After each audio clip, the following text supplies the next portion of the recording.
Africa Dzonga na milosa DJ Brian eka madaba namuntlha hi khensela ku pfulela Munghana na FM eka documentary leyo hlawuleka swinene ngopfu leyi nga langutana na xiyenge xa dyondzo. Swi tele leswi hi nga swi langutaka ka xiyenge lexi. Va Amnesty International va ha kumisa xiviko lexi kombaka leswaku ri ka ha ri na leswo tala leswi faneleke leswaku hi swi lunghisa tanihi tiko ngopfungopfu eka xiyenge xa dyondzo. Eka madamba ya siku ra namuntlha hi ta languta swikhedzekhedze swo hambanahambana swinene ngopfu. Kahlekahle hi lava ku twisisa ku ri na tanihi tiko etlhelweni ra dyondzo hi huma kwini ke. Mhaka leyi a yi nge sunguli kahle loko ka hi nga languti mhaka ya matimu ya xiyenge lexi, ndzawulo leyi ya dyondzo. Hi languta ku na kahlekahle hi pfa kwihi ke. Vito hi Elijah Mhlanga, muvulavuleri wa ndzawulo ya swa tidyondzo ta le hansi, basic education la Africa Dzonga. Hi huma kule lomu hi sukaka kona hi 1994 a ku ri na ti-administrations ta tala ta tindzawulo ta swa tidyondzo. Hi vula hi va 19 ya tona leti hi ri na tona ka tiko ra hina. Loko hi languta ka matiko man'wana a ku na tiko rin'wana ro fana na ra hina laha a wu kuma ku na tindzawulo to tala leti langutaneke na nchumu wun'we. Kambe loko yi ta va yi fikile democracy ku ve na ku cinca loku nga va kona hi lembe ra 1996 hi laha ke ku nga simekiwa South African Schools Act, ku nga yona leyi hi tirhisaka ku fambisa swa tidyondzo ngopfungopfu ta masungulo, ku nga yona basic education. Ntlhontlho lowukulu a wu ri kona wa ku ehleketa ku hi swi endlisa ku yini sweleswo, a ku na ya valungu, ku na ya makhaladi, ku na ya ma-Indians, ku na ya vanhu vantima na vona va tlhela va hambanahambana ku ya hi ti-homelands leti va ri ka tona. Hina a hi ri Gazankulu, so hinkwato tindzawulo leti hlanganise ti endliwa nchumu wun'we. Leswi ke swi lavaka ke ku ri ku va na coordination ya kahle, mafambiselo ya kahle lawa ma lavaka ku ri hi twanana hi ku hlangana ka hina hinkwerhu. Leswi ke swi nga fika laha ku langutiweke ku ri ku va na ku cinca ngopfungopfu ka curriculum, hi ku nchumu lowukulu kumba swinene lowu ndzawulo wu endlaka hi yona curriculum. Leswin'wana swo tlhandlekela hi ku a wu koti ku yisa vana xikolweni ku nga ri na leswi hi nge i ti-supporting services swo fana na va school nutrition, na va learner transport, na va psychosocial support swo taniya. Kambe nchumu wukulu lowu hina hi langutaneke na wona hi wona lowu wa curriculum. Laha ke hi tsundzuka ku va na va curriculum 2005 va outcomes based education, leswi na swona swi nga susiwa. Kambe loko ku ta va ku fike lembe ra 2008 laha ku nga va na ku cinca ku tisiwa yona CAPS leyi va ngo curriculum and policy statements, leyi ku nga yona leyi tirhisiwaka na sweswi, leyi ku nga yona leyi ringetaka ku antswisa swilo lomu ya swikolweni. Mi ta ndzuka ku ri loko ku fike lembe ra 2008 laha ku nga sungula ku tisiwa kona leswi va ngo i national senior certificate, leswi swi nga herisa leswiya hi swi tiva hina swa ti-exemption na va higher grade na va standard grade, ku tisiwa leswi va ngo i ti-bachelor diploma na va higher certificate swo taniya. Leswi ke eka nkarhi loyi nga le ka wona hi vona ni ku nghenisiwa ka tidyondzo tintshwa eka curriculum ya hina leti ti ringetaka ku endla ku vantshwa va hina va kota ku landzelela tidyondzo leti nga ta va nyika vutivi ni ntokoto bya swilo leswi endliwaka hi mavoko. Hi ku loko hi languta ku na nhlayo ya le henhla swinene ya vantshwa lava va dyondzaka va huma swikolweni va nghena tiyunivhesiti va huma va nga ri na vutivi bya ku endla nchumu kambe va khome ti-degree. Kumbe loko ha ri kwalaho swi nga va swi antswa swinene ngopfu ku va hi twisisa ku ri ku nga va ku cince yini kusuka lembe ra 1994 ku fikela sweswi. Hi va 94 a hi ri na swin'wana swa va ma 140,000 wa vanhu lava va nga le ka grade 12 leyi a ku ri matric card kumbe yona ntangakhume. Sweswi hi na 897,000 se swi ya ka miliyoni, ene hinkwavo ka vona hi fanele hi endla ku ri ha va seketela, ha va dyondzisa, va pasa, va huma va kota ku yisa mahlweni vutomi bya vona hi tindlela ta ku hambanahambana leti va ti navelaka. Swi vulavula swa ku ri ntikelo wa dyondzo ya Afrika-Dzonga a wu fani na matiko akelani, swi kona milon'wini ya vanhu. Kambe i ku xiyimo xa tiko ra Afrika-Dzonga eka tlhelweni ra dyondzo xi yimise ku yini xona? Xiyimo xa hina xi yime kahle ngopfu. Ndza swi tiva na ku swi twisisa ku ri hina tanihi ma-Afrika-Dzonga ha rhandza ku navela swilo swa kahle, swilo swa le henhla swo fana na sweswi. AFCON yi le ku tlangeni a hi kona laya, a hi kotangi ya fika, a hi navela ku va kona. World Cup yi le ku teni hi nge vi kona ni le ka yona kambe ha navela ku va kona so swi tele swilo swa le henhla leswi hi swi navelaka ku ri hi vanhu va ku rhandza swilo swa kahle leswo saseka minkarhi yin'wani eku rhandzeni ka hina hi ni ku hupiwa hi leswinene swi endlekaka leswi hi nga na swona ni nga mi nyika xikombiso Afrika-Dzonga yi na vantshwa vo tala lava pasaka tandza 10 va humaka va dyondza eka tiyunivhesiti ta le ntsungeni hi vulavula hi va Russia hi vulavula hi va United Kingdom hi vulavula hi va United States Australia swo taniya lava va dyondzaka kahle va heta ti-degrees ta vona va tlhela va vuya va ta tirha la Afrika-Dzonga leswi vulaka ke ku loko yunivhesiti ya le China yi ku amukela yi ku teka yi kutani u ta dyondza u humeka matric swi vula ku tidyondzo ta hina laha ti ringanerile ku ri u nga kota ku dyondza kwihi kumbe kwihi emisaveni lomu u navelaka ku ya kona leswi ke swi hambaneke na miehleketo ya hina vaakatiko leswaku tidyondzo ta hina ti le hansi a swi tani Hi mina Ernest Khosa mutshami wa xitulu wa huvo ya NSFAS yi nga huvo loyi yi nga nyikiwa matimba hi mfumo ku pfuna vana lava yaka a tiyunivhesiti na ti-TVET college ta tiko hinkwaro vana lava va nga na vusweti loko mi vulavula hi mhaka ku pfuna ka vana hi vulavula hi nhlayo tanihi kwini kahle hi pfuna 1.1 million ya vana lava nga kona a tiyunivhesiti hi va hakelela leswi landzelaka hi va hakelela leswi vuriwaka tuition fees hi va hakelela accommodation kumbe transport hi va hakelela na tibuku na hinkwaswo leswi va swi lavaka ku kota ku dyondza hi tlhela hi va nyika na leswi swi vulaka ti-allowances va hakela na swakudya i vana va njhani kahle lava pfunekaka Khoseni na ku va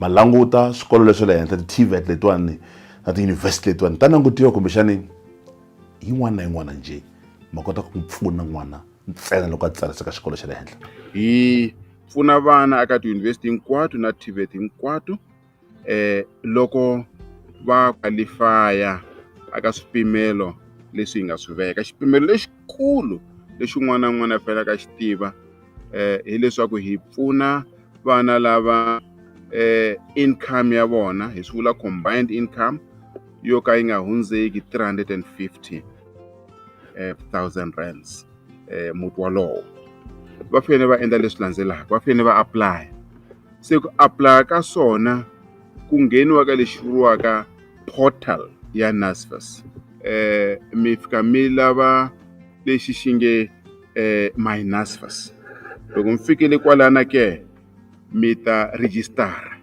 se ku ta huma fomo leyi yi nga ta hlamusela leswaku u endla lexi na lexi na lexi na lexi na lexi na lexi na lexi na lexi ku za ku ya fika makumu ke se loko ku ri ku munhu loyi a aplayaka a ri munhu loyi le kaya ka yena va benefitaka from SASSA u ta kuma nhlamulo kwalano loko a heta ku apply yi ta hlamusela process yaleyo ku u fambe kahle kumbe a nga fambanga kahle loko ku ri ku ku na swivutiso swin'wanyana leswi mu-apply a faneleke a swi hlamula yi ta tsala yi ku hi swona hi khensile application ya wena reference number ya wena hi leyi landzelaka kambe hi ta lava information leyi landzelaka se hi pfuna hi department ya home affairs hi pfuna hi department ya SARS ya lava mthelo kota ku confirm information leyi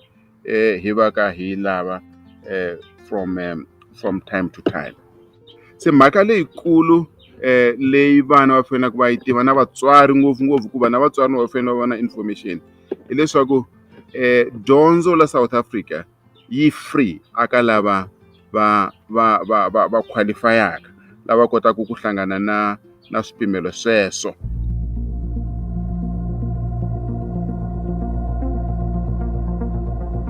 Ahiloseni, vito ra mina hi Suwela Xikweni. I am the principal for Boston City Campus Polokwane, #branch manager. So based on review and experiences, I've realized that in South Africa as a whole, a dropout rate ile henhla. There are students that are dropping out, but in our institution is low. In 2021, I think out of all the registrations that we only had more than 5 students who deregistered. We focus a lot on my student, are they coming to class? Are they submitting their assessments? We have a system lay with a mass. So system ya mass monitor my students based on attendance. So immediately student anga ti class in kumbe anga participate ka the assessments ta yena, the system will notify us. So when the system notifies us, rena bantu laba hi va vita ku ti higher education student advisors. Ntiro wa vona include to contact students to find out what is the reason why they are not participating. Are they having problems? Which is something that most institutions don't focus on. Ai twisiseni kahle ku ri na kahle hikwalaho ka yini ku va na ti dropouts ku tshika ndleleni ka xikolo. Number 1, kuba issue ya choice of qualification. Batswari hina problems. I'm saying he because I'm also a parent. We have a problem wherein, for example, students want to do music, and loko u languta music utwisa ku n'wana u ta endla yini music u ta kuma ntirho na hi music, because we are not informed. Mara passion ya n'wana eba iri music business, for example DJ 101, journalism and so on. But mina, I want my child to be a lawyer, I want my child to be a doctor. So as a result, vana va hina va register the qualification ta ku laviwa hi vatswari, not the qualifications that are desired by them. So they come to the institution, they lose interest, they don't attend. If it's online, they just open the system and they leave not attending. So the results that go, it drop out. Shabumbiri can be the issues of finances. So batswari aba communicating at the institutions. What they do is just to tell the child to drop out, whereas they could communicate with the institution. Kuna problem ya, so what arrangement can we do? I have been retrenched. What can we do? Mwana anga fanlangu aba involved. So financial problems also is a contributing factor. And it's a contributing factor of dropouts because of lack of communication with the accounts department within the institution. The other one, leni bonaka, issue ya bad influence. Let's say, for example, Peter became a friend with Zek, who is a hustler. Peter doesn't understand ku Zek kahle the reason ya ku ave a hustler imaka ya ku vatswari va yena abakotanga ku afford maka ya higher institution. So he just get drawn and he's friends with Zek. He feels like being a hustler is better than being a student. So parents are paying rent. Parents are thinking that the children are going to classes to attend. Meanwhile, mwana ubizi ile koneni utishavisela the 1 2 3 because they want to be like Zek, who makes money for himself. Matiko yo fana na Ghana ya n'wana matiko lama nga kuma ntshunxeko khale swinene ngopfu. Xana nkarhi lowu tiko ri nga kuma ntshunxeko hi wona so xa xandla ku fika kwini eka xiyimo xa dyondzo etikweni rero? A hi languteni Afrika Dzonga sweswi. Hi fanele hi tsundzuka ku ri ematiko laman'wana hi ti ringanisaka na wona a ma fani ni tiko ra hina. Vona khale ntshunxeko va wu kumile, kambe a va zanga va tikuma va ri na va le ka xiyimo xo fana ni xa hina laha va tikumaka va ri na ku tlula ka 10 ka ti-administration ta education kumbe 10 no ku tlurisa ka ti-departments ta education kumbe ti-system ta education. A hi fani ni matiko man'wana loko mi lava hi ringanisa ni matiko man'wana. Hina hi na matimu ya hina yo fana ni ya hina ntsena, so hi fanele hi kota ku twisisa sweleswo. Kambe lexi hi nga xi vulaka hi ku tidyondzo ta hina la Afrika Dzonga ti fana ni ta matiko man'wana. Lexi hi endlaka sweleswo hi ku curriculum leya hina a hi yo ti endlela yona ntsena lani hi nga langutanga van'wana, yile ya languta ku ri ka matiko mambe va endla yini vona, i ncini lexi xi endlaka ku ri tidyondzo ta vona ti vonaka onge ti le henhla. Hi ya teka hi va laha na laha hi swi hlanganisa hi endla curriculum ya hina. Loko mo languta sweswi a ku na munhu na wun'we loyi hi n'wi tivaka loyi a sandzaka curriculum ya hina, hi ku yona yi kahle ntsena. Lexi lavaka hi xi endla hi ku tiyisa ni ku lulamisa ni ku antswisa madyondziselo ntsena eswikolweni swa hina. Yona curriculum ya pfumela ku ri n'wana wa hina a nga dyondza kwihi kumbe kwihi la misaveni. Van'wana ha tikuma ri ka xiyimo xa ku va hi hetelela hi tsarisa ka swikolo swo ngehe hi nga tshama hi twa nchumu hi xikolo xexo. xivutiso nkuluku a xana ke hi swihi leswi munhu a fanele ku ku ri a swi xopaxopa loko a ti tsarisela ka dyondzo ta le henhla? The first thing every student should think about before baya ku register, whether it's Boston or another institution. Firstly, is it registered? Very important ko vano ba check na the Department of Higher Education mikombela registration number. And if miri technologically inclined, mi phonela the Department of Education kumbe mi pancha ka the website ya the department mi kota ku checka ko is this institution legit. Vito ra mina Dr. Solipowe. So leswi ni nga rhandza ku tsundzuxa machudeni i ku machudeni a va ti voneli loko va ka va ya ka university va ka va college va ka va TVET college a va ti voneli ku ri swikolo sweswo swi register-wile na, kambe ti-public institution la Africa Dzonga hi na 26 at university ivi hi tlhela va na TVET college ta 50 leti nga ta public, kambe loko va kha va ya ka ti-private a va languti ti-reference number ti-registration number ku ri himpela college yaleyo yi register-wile na, ku ri swi nga va tikeli loko va kuma ku va fanele va spenda timali ivi mi kuma ku ri loko se va spenda timali va hetelela se va nga va lose-eka mhaka ku ri college yaleyo a yi register-wanga mhaxi. Kuna ti-fly by night to tala, so i xa ku sungula lexi vanhu va fanele va very careful. And sometimes vanhu va langute mhaka ya ku because it's cheaper, you don't know ku i yini xa ku endla ku institution leyi i va cheaper.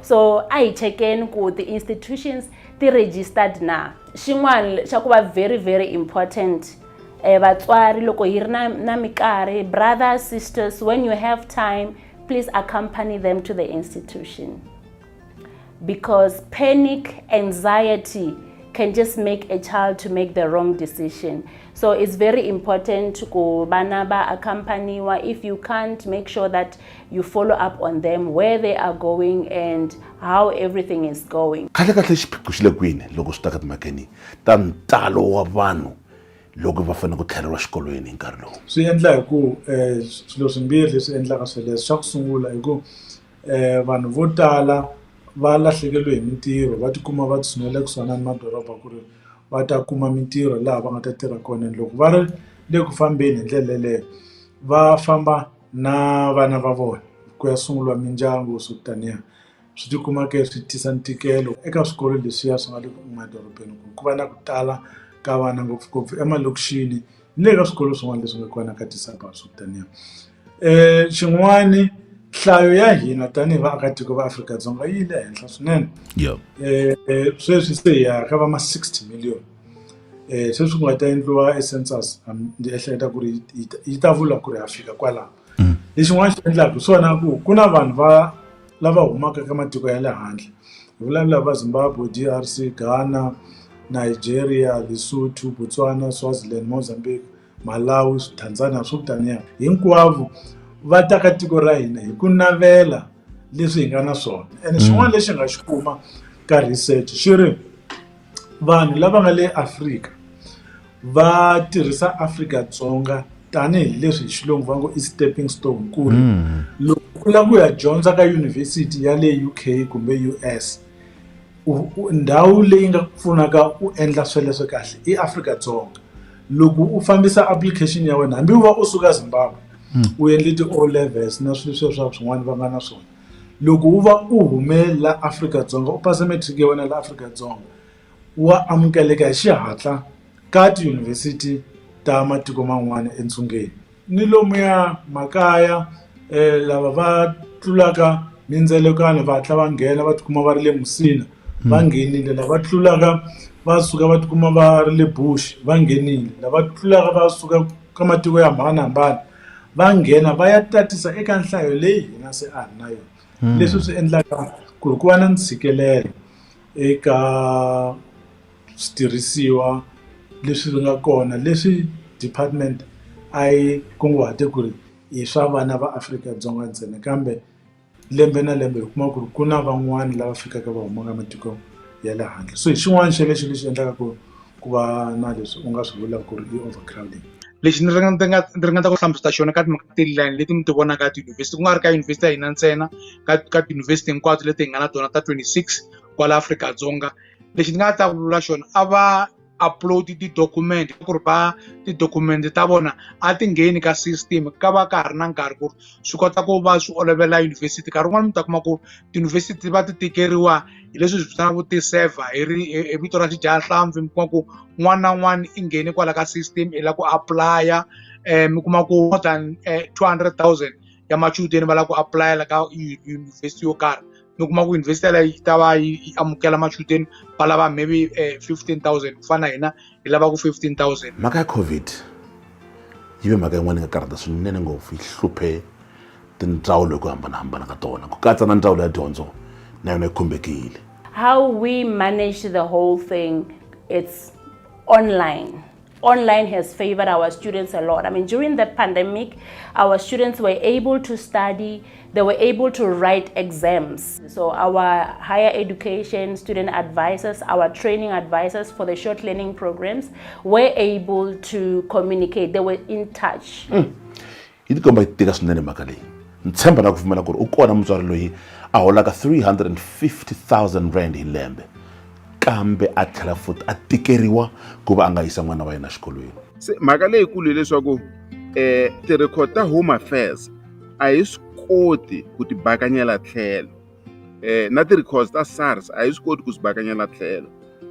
Malembe ya nga ri yangani laya nga hundza a va ri kona vanhu lava nkarhi wun'wana loko va apply-a va teka ti-ID ta vakokwani wa vona na va malume wa vona va ti hoxa. Sweswi a swa ha koti ku humelela leswaku hi approve ti-applications teto hikuva se hi na system leyi yi kotaka ku hi byela ku a home affairs muti wu yimise ku yini, papa i mani, n'wana i mani, SARS na yi hi byela swilo sweswo. Kusukela hi 2018 ku ya hale mahlweni vana lava hi va pfunaka a ha languteli leswaku va hakela timali leti aka hina.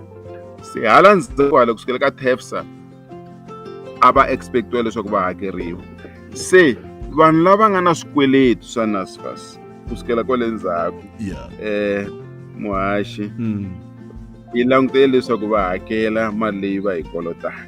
Ni tshemba kwalaho ka tshemba ku ri u lava ku twisisa ku ri na kahle NSFAS va yi kuma kwini mali leyi na ku i mali muni. Mali leyi hi pfunaka vana va xikolo hi yona yi humaka mfumo yi allocate-wa ka hina hi treasury ivi yi ta ka hina through department ya higher education la tikweni. Lembe leri nga hela hi ve na 43 billion rands leyi hi nga nyiketa vana. About 10 years ago a hi ri na 5 billion rands ntsena. From 5 billion rands ya fika ka 43 billion rands. Loko lembe leri hi languta vusweti mi n'wi twile tatana Risenga Maluleka karhi a vulavula hi ku vusweti byi fike kwini lembe leri hi mhaka ya COVID na vuvabyi na hinkwaswo. Hi ye ka mfumo hi pa aka mfumo lembe leri onge swi ta karhata nyana hikuva vatswari vo tala a va ha ri kona mintirhweni. Se a va nge swi koti ku hakelela vana va vona. Ku ha kombela leswaku mi ringeta ku vona ku hi nga yi kuma kwini an extra 10 billion rands ya ku kota ku pfuna vana va xikolo. Se na sweswi ha khome yaleyo karhi hi lwa na yona. Mfumo wa hina na hina wa hi yingisela na tshemba wu ta hi twisisa.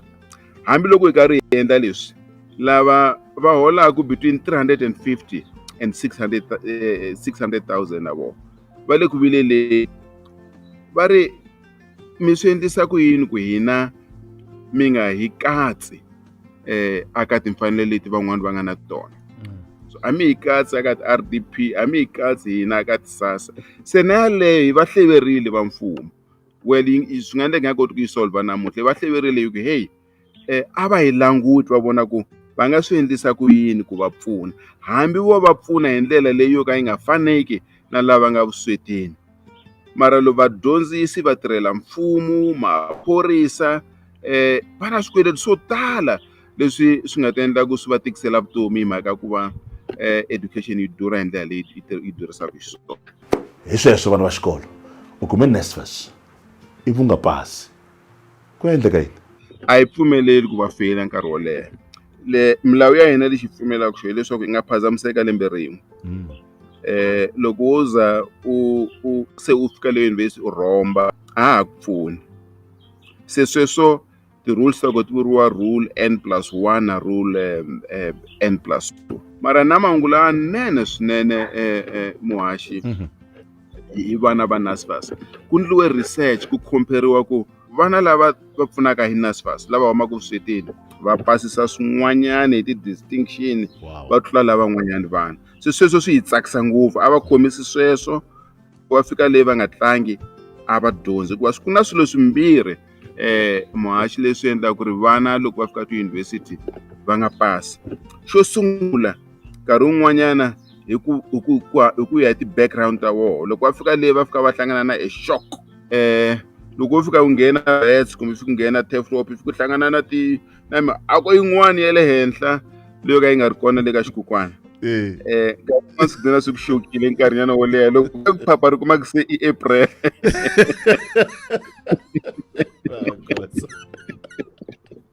Hey, swi tola onge na mixakaxaka yo hambanahambana ya tiyunivhesiti. Swi ta lava munhu a twisisa ku na kahlekahle yena u wela kwini, hi xihi xikolo xa le henhla lexi faneleke wena. Laya Africa Dzonga ku na mixaka minharhu ya tiyunivhesiti. Ku na University of Technology, ku na leswi vitanaka ti-comprehensive university leti ti offeraka ti-vocational na ti-academic stream hi laha kuma ku vanhu va endla ti-4-year degree, ivi ku va na ti-traditional university. So mi ta kuma ku muchudeni ko tala hi va advise ku ri loko u applyela those universities, University of Technology, Comprehensive University na Traditional University. Sweswo swi ta endla ku ri swi kota ku va swi ku pfuna as loko i ri muchudeni ku ri loko i kume bachelor pass wa swi kota ku tlanga option ku ri okay more ni ya university yo karhi. Mara a swi vuli ku ri ka ti-University of Technology a va yi lavi bachelor, ku na lot of programs tanihileswi swi nga cinciwa. Ku na ku na ti-new qualification leti va ti vitanaka ti-higher education qualification framework. Nkarhi loko ma ha dyondza a ka ha ri Technical Pretoria muhaxi a ku nga ri na ti-bachelors, a ku va bachelors of education, kambe sweswiwani ya ti ofara va B.Pharm vo Bachelor of Engineering, vanhu a va ha vi ti-technologist va va ti-engineers loko va heta. So ni rhandza ku va ni tsundzuxa machudeni a va vi na ti-option tinharhu, va nga aplayeli ndhawu yin'we including na TVET college. A va apply ka ti-TVET college va kota ku endla ti-N program vo N4, N5, N6, ivi va kota ku ri loko va hetile kuma experience ya 18 months va kota ku kuma ti-national and diploma, ivi loko va veka va ya phambeni va kota ku endla ti-advanced diploma. Van'wani va nga applya via RPL leyi vitanaka recognition of prior learning muhaxi. Xin'wana lexi nga fika xi hlawuleka hi documentary ya Mademba siku ra namuntlha i ku va ni kota ku hlangana na vana lavambirhi, no Mpfumelelo Ngoveni na Vuhulu Mabunda. Xitori xa vona xi hlawulekile swinene ngopfu, a ni koti ku xi hlamusela. Loko va xi hlamuserile u ta swi twisisa ku ri hikwalaho ka yini ku xi hlawulekile. Ahe, vito ra mina hi mina no Mpfumelelo Ngoveni. I'm 20 years old. Sweswi ni nghena IUJ, University of Johannesburg. I'm doing social work. Last year, I'm one of the students lava nga pasa kahle. I was a top student xa le Rivoni School for the Blind. Mara, xitori xa mina xi sungule kwalano. Xitori xa mina xi sungula back then in 2017. 2 years before 2017, a ni ri ka grade 8. Ni sungule grade 8 ya mina. Se ni sungula ku va na problem ya matihlo. So a ni tshama ni kha ni ya ka doctor, va nga twisi kahle ku humelela yini.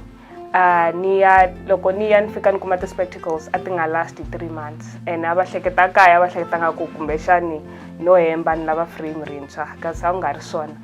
But then hi 2017 hi laha ni nga kuma xitori xa mina ku humelela yini hi eyesight ya mina. Ni kume ku ri my eyesight is deteriorating very fast, and like swi ni affect academically. Ni vuye ni fail grade 10 ya mina, leswi nga ni tikela a ni swi amukelangi hi ndlela ya kahle, swi ni tikerile swinene. Ive at the same time it's like okay, i matihlo ala tlhelo ni fairini, so swi ni tikerini. Ive in 2018 ni boheka ku ya repeat grade 10 leswa swi tika cause vanghana va mina hinkwavo a va pasini and then mina it's like I failed after trying my best. And then 2018 ni tlhelela xikolweni, it's January, swilo hinkwaswo swa tika, ni twa ku vava cause matihlo ya mina ma loko a ma voni kahle, and like at the same time I'm thinking ku ri swilo leswi nga endla ku ni faila last year a ku ri matihlo, ni twa nga ku a ku ri matihlo. So na sweswi hi leswi nga ta tlhe swi ni endla ku ri a ni tshembi ku ni nga achieve. Then va ku no kondelela kaya ni kha ni va hlamusela ku ri no man, I don't think I can keep on going. Iva ku no kondelela. Ibe mid-February I decided to drop out because I couldn't. Like it was just too hard for me.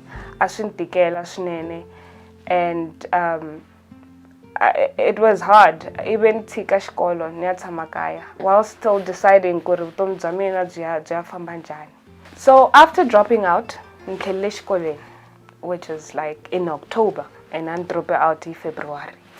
And tlhelele xikolweni because I had people who believed in me. At the time a ku ri deputy principal wa mina wa le Capricorn High School a ku no wa ta ku njini ai langutisa swilo swa wena before swilo problem ya matihlo sungula kombla u vuya at least u ta ringeta ku ta kota ku ku yisa xikolweni lexi nga ta accommodate vanhu vo fana na wena. Then I went back to school. Thankfully I passed my grade 10 and then went to grade 11 Ariboni School for the Blind. Adjusting into that kind of environment was a little bit difficult for me. Bona vanhu lava okumaku mina I'm partially sighted, bona they're totally blind, but they were doing their best. So I actually started picking myself up and nsungula ku hlaya hi matimba ni hamba ni pusha ku ri na mina ni ta kota ku humelela siku rin'wana. As the road was not easy, but like a ni nga tshembi ku namuntlha ni nga tikuma ni ri laha ni ri top learner. Ni pase kahle from term 1, I was always number 1 kufikela until the end, until I became a top learner of 2021. Lexi nga ni hlohlotela it's the pain. I went through so much pain, criticisms, and it was that thing yako out of all my friends a ku ri mina ni ri one ni nga faila back then. So that pain a yi ni tikela, a le a ni rhwalini. So what I decided to do is to take the pain, ni veka hansi ka mina, and use it to climb. Aye, hi mina vuhulu mavunda. Ni nghena xikolo Ariboni School for the Blind. Ni sungula nghena xikolo xa Ariboni hi 2019. A ni kha ni huma ka xikolo lexi va nga ku i Mthurwana Secondary School. Ni nghena xikolo ni ye Ariboni School for the Blind just because a ni ri na problem ya matihlo. A ni nga koti ku vona kahle na sweswi a ni koti ku vona kahle na problem ya matihlo. Loko ni vutisa kaya va ri swi ni sungule na ri ntsongo. So hi swilo leswi ni nga kula na swona maya makhama eyesight yi kha yi famba. So a ni nga se tshama ni hlangana na vanhu va so kumbe ni tshemba ku ri ku na vanhu va nga voni, but loko ni fika le ni fika ni va kuma ku ri impela va koho. Na xikolo lexi nga ta hi pfuna ku ri na hina hi humelela ku fana van'wana. 2020 a ni ri ka ni pasela ka grade 12 ni ya nghena grade 12. Loko ni fika grade 12 ku ya ku sungula la swa corona, ivi hi fanela ku hi pfala hi March.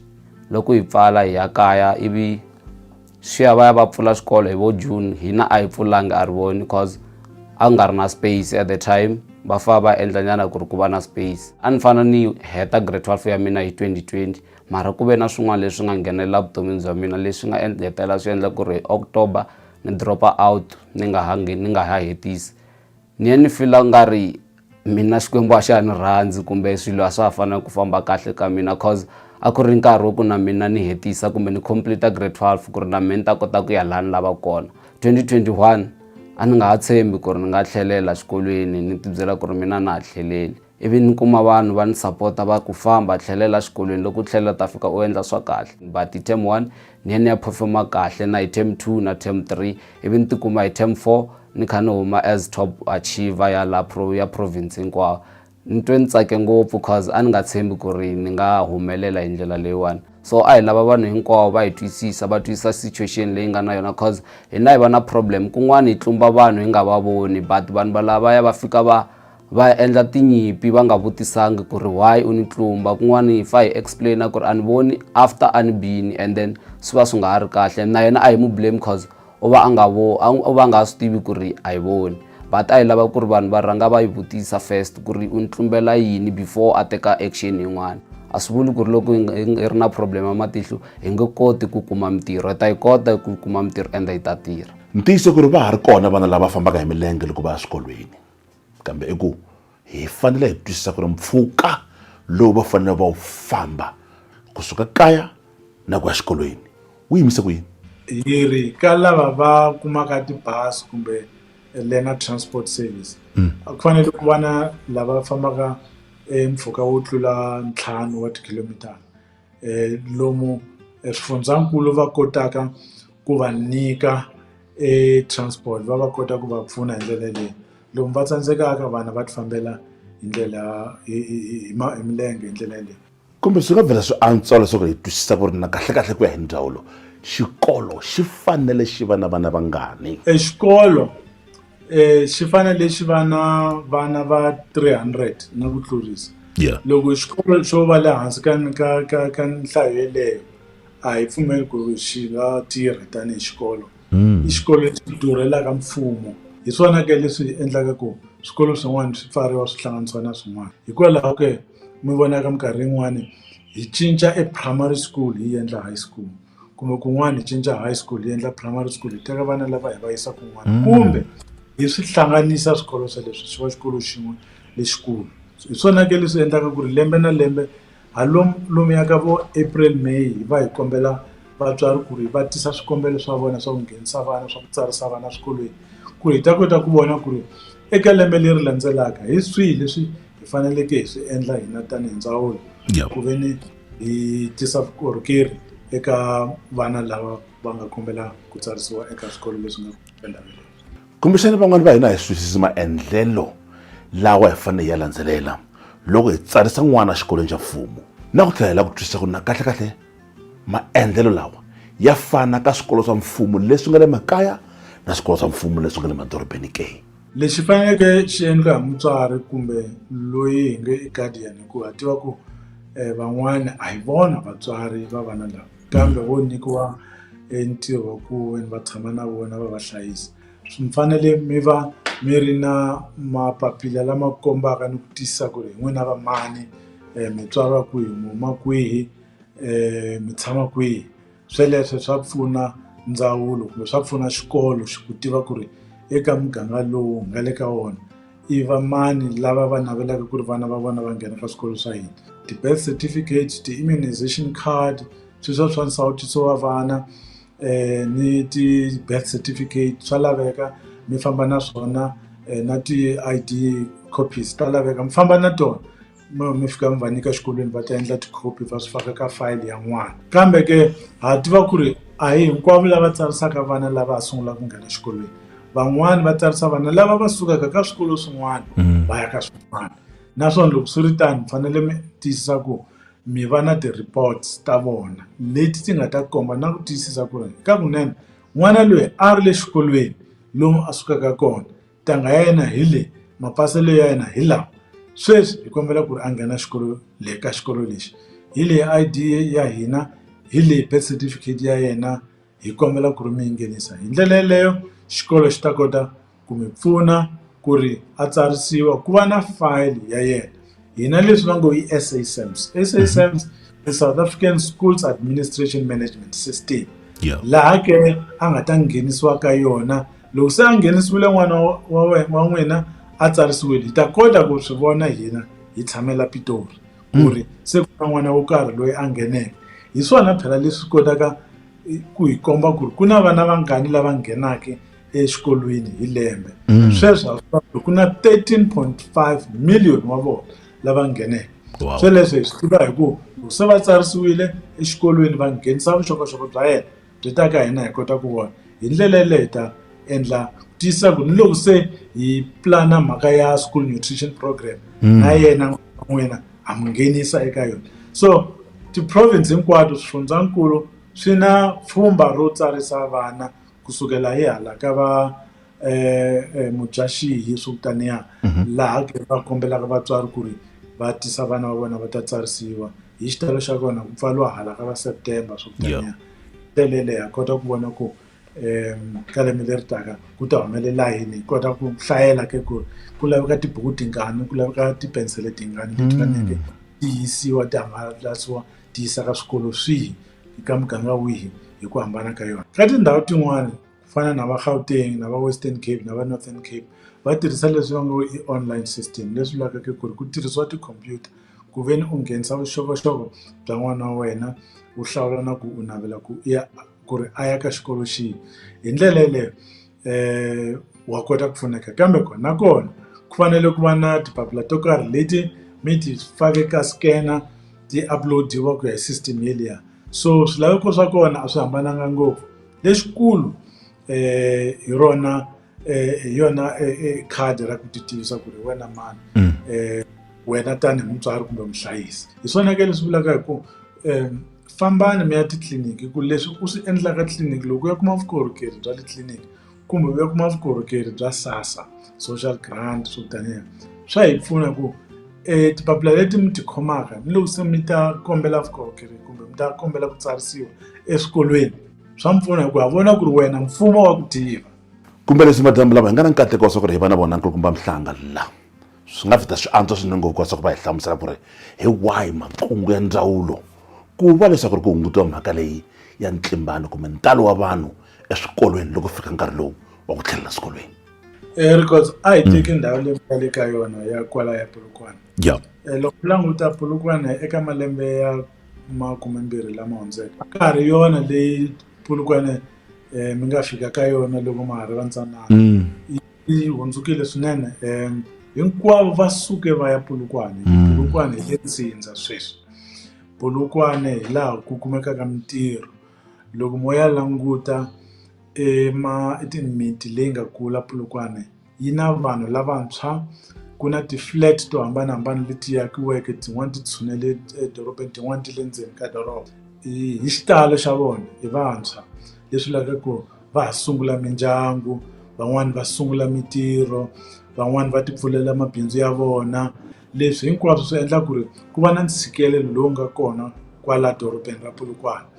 Leswi swi vulaka ku ri swikolo leswi swi nga kona kwalaha a swa ha koti ku teka nhlayo ya vanhu lava se va nga fika kwala Polokwane. Leswi swi endlaka ku va na ntshikelelo lowukulu eka vukorhokeri hinkwabyo ka byona lebyi mfumo hambi at local government level wu faneleke wu byi fikisa vanhu mina.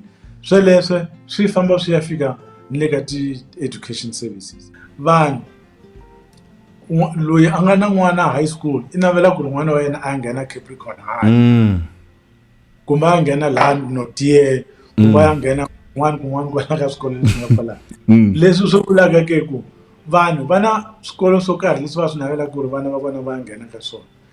Leswi swi endlaka ku va na overcrowding ka ndlela leyi. Ni loko se ndzawulo yi vula ku ri swikolo leswi swi tele, vanhu a va swi twisisi sweleswo. Ku munhu u ta ku hayi mina ndzi tshama kusuhana na xona xikolo lexi, so n'wana wa mina i fanele a nghena ka xona. Kambe a wena wexe u tshama kusuhana na xona. Loko ku akiwa swikolo swo saseka hi tlhela hi vita va Brian ka Munghana Lonene na va Katlego Nyoni ka SABC, mi ta vona swikolo leswi swi fakiwa eka kunene ka television swi saseka. Va swi vona vanhu va tshame eMozambique, va swi vona vanhu va tshame eZimbabwe, va ri ha kasi ku na swikolo swo saseka ya kona. Va vhela va tsemakanya va ta fika. Ku tlimbana ka vanhu a ku humelela swikolweni swa le madorobeni ntsena, ni le swikolweni swa le makaya laha ku nga na migingiriko leyi vonakaka eka mbuyelo. Ma tsundzuka ku ri embirhi a ku swo swana leswo a hi mbirhi ntsena. So lexi xi lavaka hi xi endla i ku lulamisa swikolo swa hina ku ri hinkwaswo ka swona swi tirha kahle, swa ku vatswari va ta swi navela swikolo sweleswo ku ri naswona swi tirhela ehenhla, swi tirha hi ndlela ya kahle ku ri vanhu va tikumile va tshamile eka tindhawu leti va nga le ka tona. Documentary leyi a yi nga ta va yi nga humelelanga handle ka n'wina mi nga hoxa xandla eka madambu lawa. Dr. Solipowe kusuka eTshwane University of Technology, kulukumba Elijah Mhlanga kusuka dyondzo ta le hansi Africa Dzonga, kulukumba Ernest Khosa kusuka NSFAS hi nkhensa hi matimba makuswini ngopfu. A ni ngi rivali n'wina vambirhi Nompumelelo Ngoveni xikan'we na mani lowu nga ri wena Vuhulu Mabunda, manana Siwela Xikwenu kusuka Boston College. tshemba na ku pfumela ku ri hakunene mi dyondze xa n'wanchumu. Khensile tshembisana ku sa ku lombe nkarhi na wena eka nongonoko wa wena eka madyambu lawa. Kusuka mina Mnyamazi Mngcetshe Makulongondzo kodwa hi hlangana nkarhi lowu taka eka yin'wana documentary. Hayi ku hlayisa hosi na mina swivatano. Peace, love and happiness. Sa mina i dyondzo. Munghana Lonene FM. Makombandle.